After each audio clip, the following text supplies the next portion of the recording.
Okay, here is a song, interesting song, from a time when we certainly weren't the most powerful, the richest among nations. No, in fact, we were the little guy, that odd family that moved in up at the end of the block. But we had a peculiar notion that set us aside from everyone else. The strange idea that all men are created equal and endowed with certain unalienable rights, primarily to pursue their own destiny, and that government exists primarily to protect that right. Now, see, that's radical. Probably one of the most radical things to come down the pike of social human development. And in the eyes of a lot of the world, this notion made us heroes. Now, there were some that would have liked to have seen us fall flat on our face with these dangerous apple cart upsetting notions. These would be the big bugs, the ones with vested interest in the status quo. And they did terrible things to us, trying to trip us up. It seemed like we were holding off the whole world. In fact, historians now call this time the American heroic age. We were pretty feisty back then. We got ourselves involved in a war. It's the only war I know of where Congress was so ticked off at everybody, they declared war, but they left the war blank. It could be France, Spain, or England. Whoever crossed us next was going to get it. But it turned out it was the English, and we were the ones what got it. Our capital was occupied and burned, this land of ours, overrun with foreign troops. It looked like this whole dream of ours was going to end in a mess. Well, that's when a lawyer did a pretty brave thing. He sailed out into the midst of the enemy fleet to secure the release of a friend of his that he thought was being held unjustly. And our enemies were actually accommodating, but they had to detain him overnight because he had unwittingly sailed into the midst of their major offensive for the whole war on the North American continent. So all during that incredible night of bombardment, which, by the way, was the first time that rockets were ever used in modern warfare. It's true. He kept straining to catch some glimpse of the flag, an indication that just maybe we were going to make it through this terrible night and have a chance at our dreams. So as the morning mist cleared, he saw the flag. He was so moved, he wrote a poem. And that poem was picked up the next day, published in the local newspaper, front page. And if you are to believe some, really the next day after that,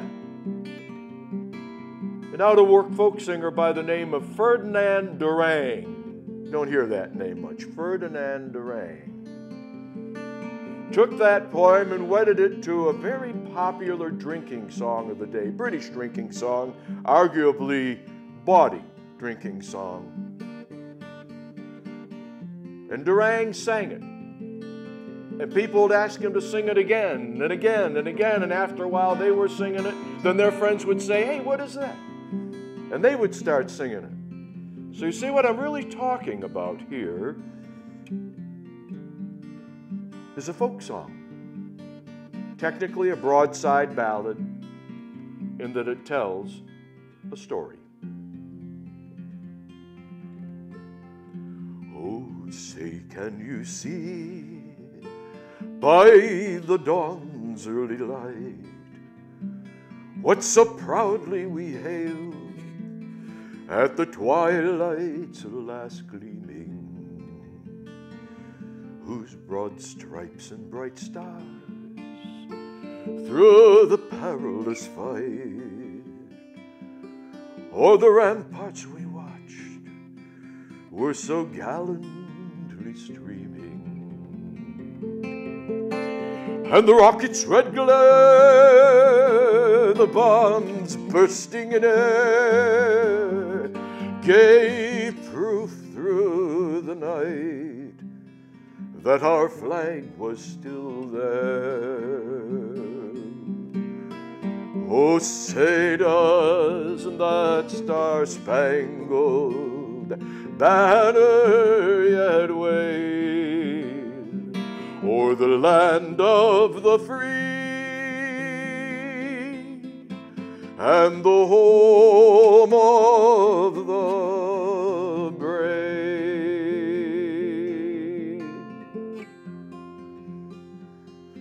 On the shore dimly seen through the mist of the deep, where the foe's haughty host in dread silence reposes, what is that which the breeze o'er the towering steep, as it fitfully blows, half conceals, half discloses? Now it catches the gleam of the morning's first beam, in full glory reflected, now shines on the stream. 'Tis the star-spangled banner, oh, long midway o'er the land of the free and the home of the brave.